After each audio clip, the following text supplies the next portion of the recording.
দারুণ লাগছে সবাই মিলে ঘর ভর্তি। এবং এক্ষুনি মহারাজের সঙ্গে গল্প হচ্ছিল, উনি দেখে শুনে এত মুগ্ধ, উনি বলছেন যে প্রথমে উনি লুপাসটা নিয়ে একটু কথাবার্তা হলো, তো রোগটা কত কি হয় এসব আমি ডাক্তার হিসেবে বোঝাচ্ছিলাম। আর উনি তারপর যখন এই গান নাচ দেখছেন উনি অবিশ্বাসের মতো আমার দিকে বলে, আরে কী করে এরা রোগী কী করে হবে। তাহলে একদম ঠিক, এরা এরা এই জার্নিটাকে এইভাবে চেঞ্জ করে ফেলতে পেরেছে। তো আমাদের lupus initiative Kolkata world lupus day পালন 10ই মে গোটা পৃথিবী জুড়ে হচ্ছে। 2004-এ শুরু, আমরা 2008 থেকে শুরু করেছি এবং সেই দিনগুলো থেকে যেতে যেতে যেতে আজকে আমরা এরকম একটা জায়গায় পৌঁছেছি। তো এই যে যাত্রাটা, এই যাত্রাটার পথে তো অনেক রকম বাধা বিপত্তি, সব রকম চেষ্টা করে এরকম একটা জায়গায় আসা গেছে এবং আমরা সত্যি খুব কৃতজ্ঞ যে এরকম গুণী মানুষ সবাই আমাদের উৎসাহ দেওয়ার জন্য এই দিনটিতে এসেছেন এবং আসেন। তো এটা একটা বিরাট প্রাপ্তি আমাদের জন্য। তো আজকে আমাদের সঙ্গে আছেন তো স্বামীজি, উনি তো বেলুড় বা সারদা মঠ শিল্প মন্দিরের উনি অধ্যক্ষ এবং উনি বলবেন। আর শ্রীমতী অনিতা অগ্নিহোত্রী, উনি তো বিশিষ্ট লেখিকা বলা হলো এবং উনি প্রাক্তন আইএস। এবং আমি বলছিলামই যে মানে আজকালকার দিনে সাদাকে সাদা কালোকে কালো বলার লোকজন তো কমতে শুরু করেছে, তো খুব হাতে গুনে কয়েকজন আছেন। তো তার মধ্যে উনি একজন, ফলে এটা আমাদের একটা বিশেষ প্রাপ্তি। অ্যান্ড ডক্টর সুবীর দত্ত স্যারের কথা তো বলে শেষ হবে না। মানে আমি সবাইকে বলি, স্যার এসেছিলেন প্রথম, এসেই আমাকে বললেন আমাকে কী করতে হবে বলো। তা আমি হিসেবে বললাম স্যার কী আর করবেন, একদম বসে বসে বললেন যে না ঠিক আছে, যাদের ওই কার্ডটা থাকবে একটা কিছু ব্যবস্থা করে দাও, তো তারা আমার ওখান থেকে লাউডি থেকে 50% কনসেশনে পাবে।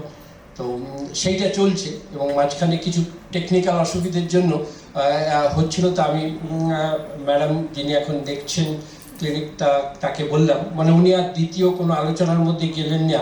উনি বললেন হ্যাঁ হ্যাঁ আপনি যখন বলছেন তো হয়েই যাবে। তো এখন থেকে ওই কার্ড যাদের থাকবে তাদের পিজি নন পিজির ব্যাপারটা নেই, চিঠি আছে চিঠি নেই ওসব নেই, মানে কার্ড একটি জেনুইন বোনাফাইডি কার্ড থাকতে হবে, 50% কনসেশন ওখান থেকে পাওয়া যায়। আর কৃষ্ণা চ্যাটার্জি এসছেন কলকাতা দূরদর্শনের, ওনার সঙ্গে আমাদের অনেক দিনেরই যোগাযোগ। প্লাস উনি এই রোগটিকে নিয়ে ছিলেন এবং এখন বেশ ভালো আছেন এবং সব মিলিয়ে উনি একটা সাংঘাতিক সামাজিক একটা জায়গায় আছেন এবং যেখান থেকে উনি অনেককেই নানাবিধভাবে ভালো থাকার উৎসাহ যোগাতে পারেন। তো ওনাকে আমরা পেয়েছি। তো এখন এই লুপাস ইনিশিয়েটিভ কলকাতার অ্যাক্টিভিটিসের মধ্যে সবারই যেটুকু জানা আমরা, সেটা হচ্ছে যে প্রেগনেন্সি লুপাস 9 মাসে ফ্রি অফ কস্ট হাইড্রক্সিক্লোরোকুইন, মাইক্রোফেনলেট তো দেওয়া হয় না, অ্যাজাথায়াপ্রিন, ক্যালসিয়াম ওষুধগুলো সবই দেওয়া হয় 9 মাস। আমরা এবার থেকে প্ল্যান করছি যে পিডিয়াট্রিক লুপাস বাচ্চাদের জন্য যা যা ওষুধ লাগবে up to the age of 18 years free দেওয়ার ব্যবস্থা। ইনভেস্টিগেশন এই সুযোগটুকু তো উনি করে দিচ্ছেন ওনারা, এটা একটা আমরা আন্তরিক কৃতজ্ঞ। আর এছাড়া আমরা মেডিকেল ক্যাম্প জেলায় জেলায় কিছুদিন বাদে বাদে যাই। আর যেমন আমরা পুরুলিয়া গিয়েছিলাম, তার আগে মুর্শিদাবাদ ছিল, তার আগে হাওড়া ছিল, তো আমাদের বাঁকুড়ার প্ল্যান হচ্ছে। তো সেখানে যারা লুপাস পেশেন্ট আছে, আর আমাদের এই লুপাস পেশেন্টদের মানে নিজেকে আবিষ্কার করা এই একটা ব্যাপার নিয়ে আমরা ভাবছিলাম। এবং কিছু কিছু পেশেন্ট এত সুন্দর ছবি আঁকে, গান করে, নাচ করে এবং সত্যি অবিশ্বাস্য তাদের প্রতিভা। তো সেই প্রতিভা, যে রবীন্দ্রনাথ বলেছিলেন না যে মানে আমাদের যে উদ্বৃত্তটুকু আছে সেই উদ্বৃত্তটুকুকে নিয়ে আমরা যদি এক্সপ্লোর করি, এবং সেটা হচ্ছে সত্যিকারের আইডেন্টিটি আমাদের। আমি যাই XYZ ডাক্তার, ইঞ্জিনিয়ার, নাটক করে, গাড়ি চালাই, যাই হতে পারি, কিন্তু আমার উদ্বৃত্ত একটা আলাদা আইডেন্টিটি, সেটাই আমাকে এগিয়ে নিয়ে যাওয়ার পথে অনেকটা হেল্প করতে পারবে।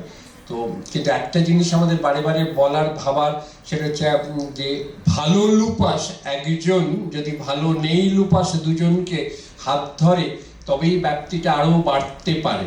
তো সে ব্যাপারে আমরা অনেক দিন প্রতিবার মাঝে মাঝেই কথা হয়, কিন্তু সেটা যে খুব একটা সাড়া ফেলছে কারোর মধ্যে এখনো অবধি মনে হয় না। তো সেইটা কিন্তু ভালোভাবে করতে হবে এবং সেই অবজেক্টিভেই আজকে এই শুরুর গান নাচ নিয়ে যে দেখানো হলো, যে আলোর পথযাত্রী, মানে অর্থাৎ যাত্রাপথটাকে আমাদের আরো সুগম করতে গেলে সবাই সবার হাত না ধরলে, বিশেষ করে যে যারা ভালো আছি তারা যদি ভালো নেই, যারা দুজন দুজন করে হাত না ধরে, তাহলে এটা বড় হবে না। মানে এটা শুধু আমি আমারটুকু নিয়ে থাকলাম, পাশেরটুকুকে দেখলাম না, এটা হতে থাকলে গতিটা সেই হিসাবে খুব ভালোভাবে পাবে না। তো এইটুকু আমাদের বলা। তা আমার মনে হয় যে এখন আমাদের একটু অতিথি বরণ সেরে আমরা আনুষ্ঠানিকভাবে উদ্বোধন করে নেব প্রদীপ জ্বালিয়ে, তারপরে অতিথিরা আমাদের বলবেন কিছু কিছু।